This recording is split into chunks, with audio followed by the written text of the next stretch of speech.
باللہ من الشیطان الرجیم بسم اللہ الرحمن الرحیم۔ حضرت علی رضی اللہ تعالیٰ عنہ کے دو ایسے عجیب اور عقل کو دھنگ کرنے والے واقعات ہیں کہ جن سے یہ ثابت ہوتا ہے کہ کالا بدصورت بچہ کس گھر میں پیدا ہوتا ہے اور معذور یا کمزور بچہ کس گھر میں پیدا ہوتا ہے۔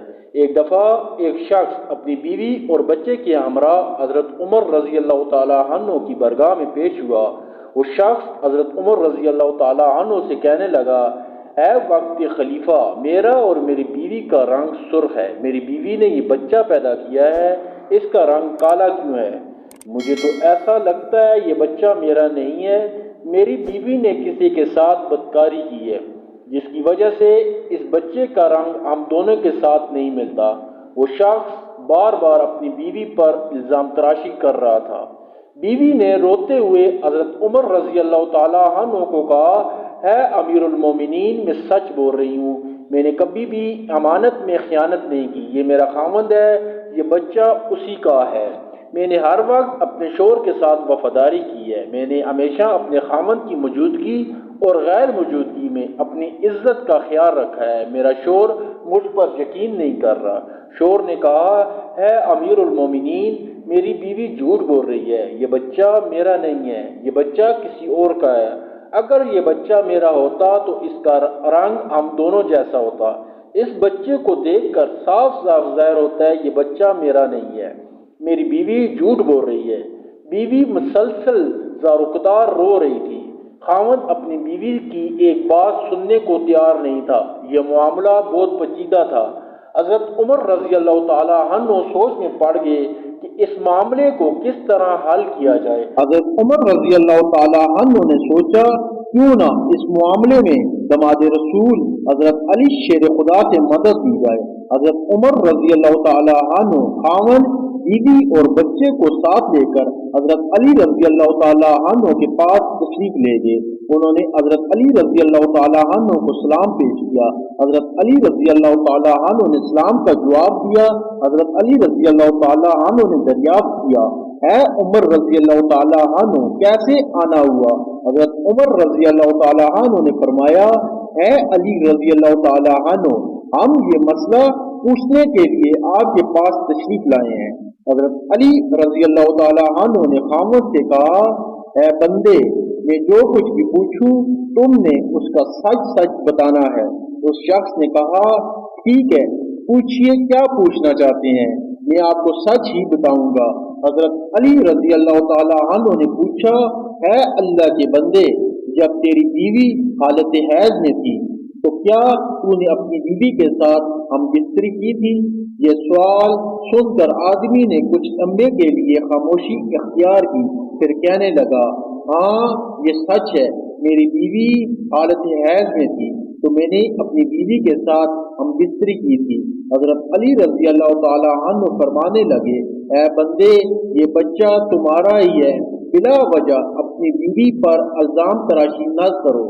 جب تم نے اپنی بیوی کے ساتھ حالت حیض میں ہم بستری کی تھی تو تیرا نطفہ تمہاری بیوی کے سیاہ خون کے ساتھ مل گیا، جس کی وجہ سے بچے کا رنگ سیاہ ہو گیا ہے۔ اگر تم بیوی کے ساتھ حالت حیض کے دنوں میں ہم بستری کرو گے تو بچے کالے اور بدصورت ہی پیدا ہوں گے۔ اے شخص، آج کے بعد یہ بات اپنے ذہن میں بٹھا لو کہ حدیث اور قرآن میں حیض کی حالت میں ہم بستری کرنا حرام اور سخت گناہ قرار دیا گیا ہے۔ اگر کوئی بندہ اس بات کا علم رکھتے ہوئے اپنی بیوی کے ساتھ ہم بستری کرتا ہے تو اللہ تعالیٰ ایسے بندے سے سخت ناراض ہو جاتا ہے اور وہ بندہ جلد ہی اللہ تعالیٰ کی سخت پکڑ میں آ جاتا ہے۔ اب ہم آپ کو بتاتے ہیں کہ معذور اور کمزور بچے کن گھروں میں جنم لیتے ہیں۔ مدینہ منورہ کا واقعہ ہے کہ خوبصورت اور جوان لڑکی کی شادی ایک بوڑھے آدمی سے ہو گئی۔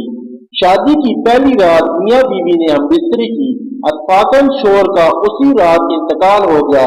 دلہن حاملہ ہو چکی تھی۔ جب بیوی نے بچے کو جنم دیا تو لوگوں نے اس لڑکی پر طرح طرح کی الزام تراشی کرنا شروع کر دی کہ اس کا میاں تو پہلی رات ہی انتقال کر گیا تھا، اس لڑکی نے جس بچے کو جنم دیا ہے وہ بچہ حرام کا بچہ ہے، اس کے خاوند کا نہیں ہے، کیونکہ وہ تو پہلی رات ہی مر گیا تھا۔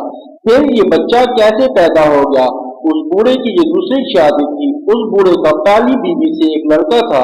اس لڑکے نے اپنی سوتیلی ماں پر الزام لگانا شروع کر دیا۔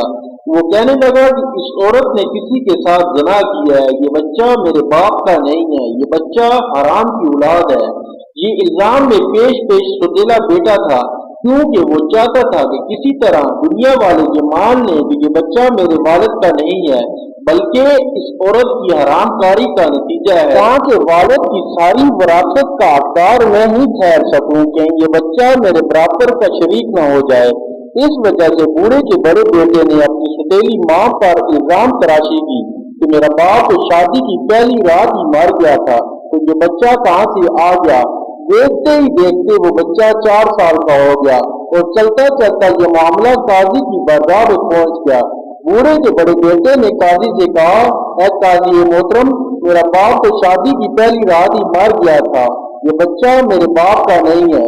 اس عورت سے پوچھا جائے کہ یہ بچہ کس کا ہے، میں اس بچے کو اپنا بھائی ماننے کو تیار نہیں ہوں۔ تو تیرا بیٹا کچھ گواہوں کو اپنے ساتھ لے کر آیا تھا۔ گواہوں نے بھی یہی گواہی دی کہ اس کا باپ تو پہلی رات ہی مر گیا تھا، یہ بچہ اس کا بھائی نہیں ہے۔ یہ باتیں سن کر قاضی کو یقین ہو گیا کہ یہ بچہ عورت کی بدچلنی کا نتیجہ ہے۔ چنانچہ قاضی صاحب فیصلہ کرنے ہی والے تھے کہ حضرت علی رضی اللہ تعالیٰ عنہ عدالت میں تشریف فرما ہوئے۔ جب حضرت علی رضی اللہ تعالیٰ عنہ نے یہ سارا قصہ سنا تو حضرت علی رضی اللہ تعالیٰ عنہ نے بڑے بیٹے سے سوال کیا، اے بچے، یہ دونوں میاں بیوی کتنا عرصہ اکٹھے رہے، اور جس بچے کو تم اپنا بھائی ماننے کو تیار نہیں ہو، وہ بچہ کہاں ہے؟ بڑے لڑکے نے جواب دیا، اے علی رضی اللہ تعالیٰ عنہ، وہ بچہ اس وقت ہمارے پاس نہیں ہے۔ حضرت علی رضی اللہ تعالیٰ عنہ نے کہا کہ تم کل اس بچے کو اپنے ہمراہ یہاں لانا، کل انشاءاللہ تعالیٰ تمہارا فیصلہ ہو جائے گا۔ اگلے دن وہ لڑکا اپنے سوتیلے بھائی کو ساتھ لے کر آیا اور کہنے لگا، یا علی رضی اللہ تعالیٰ عنہ، یہی وہ بچہ ہے جس کو میں اپنا بھائی تسلیم نہیں کرتا۔ حضرت علی رضی اللہ تعالیٰ عنہ نے جب بچے کو دیکھا تو فرمانے لگے، میں ابھی آپ کا فیصلہ کر دیتا ہوں۔ اللہ تعالیٰ عنہ نے جب بچے کو دیکھا تو فرمانے لگے، میں ابھی آپ کا فیصلہ کر دیتا ہوں۔ حضرت علی رضی اللہ تعالیٰ عنہ نے کچھ اور بچوں کو بلایا اور ان سے فرمایا، جاؤ باہر جا کر کھیلنا شروع کر دو۔ چند لمحوں میں وہ بچے آپس میں کھیلنا کودنا شروع کر دیا، ایک دوسرے کے ساتھ مستیاں شروع کر دی۔ حضرت علی رضی اللہ تعالیٰ عنہ بچوں کو کھیلتے ہوئے بڑے غور سے دیکھ رہے تھے۔ کچھ دیر کے بعد حضرت علی رضی اللہ تعالیٰ عنہ نے بچوں کو بلایا اور فرمانے لگے، سب بچوں کو ایک جگہ پر بیٹھ جاؤ۔ سب بچے حضرت علی رضی اللہ تعالیٰ عنہ کے پاس آ کر بیٹھ کے اس کے بعد حضرت علی رضی اللہ تعالیٰ عنہ نے سب بچوں کو ایک ساتھ کھڑے ہونے کا حکم دیا تو سب بچے ایک ساتھ کھڑے ہو گئے۔ مولا علی رضی اللہ تعالیٰ عنہ ان بچوں کو بڑے غور سے دیکھ رہے تھے۔ حضرت علی رضی اللہ تعالیٰ عنہ نے دیکھا کہ یہ سب بچے آسانی کے ساتھ کھیل رہے ہیں، بیٹھ رہے ہیں، کھڑے ہو رہے ہیں، ان کو کھیلنے بیٹھنے اٹھنے میں کوئی دقت نہیں ہو رہی۔ حضرت علی رضی اللہ تعالیٰ عنہ نے دیکھا کہ جس بچے پر الزام لگایا جا رہا ہے اس بچے کو بیٹھنے اور اٹھنے میں کافی دقت ہو رہی ہے۔ آپ رضی اللہ تعالیٰ عنہ نے فیصلہ سنایا کہ یہ بچہ اس بوڑھے شخص کا ہے، کیونکہ اس بچے میں کچھ کمزوریاں ہیں، جس کو دیکھ کر یہ ظاہر ہوتا ہے کہ یہ بوڑھے باپ کا بچہ ہے۔ باقی سب بچوں کو کسی قسم کی دقت نہیں ہو رہی، وہ آسانی سے چلتے پھرتے اور کھیلتے کودتے ہوئے نظر آتے ہیں، ان میں کوئی کمزور نظر نہیں آ رہی، کیونکہ وہ جوان باپ کی اولاد ہے۔ اللہ پاک سب کو صحت مند اور خوبصورت اولاد سے نوازے، آمین۔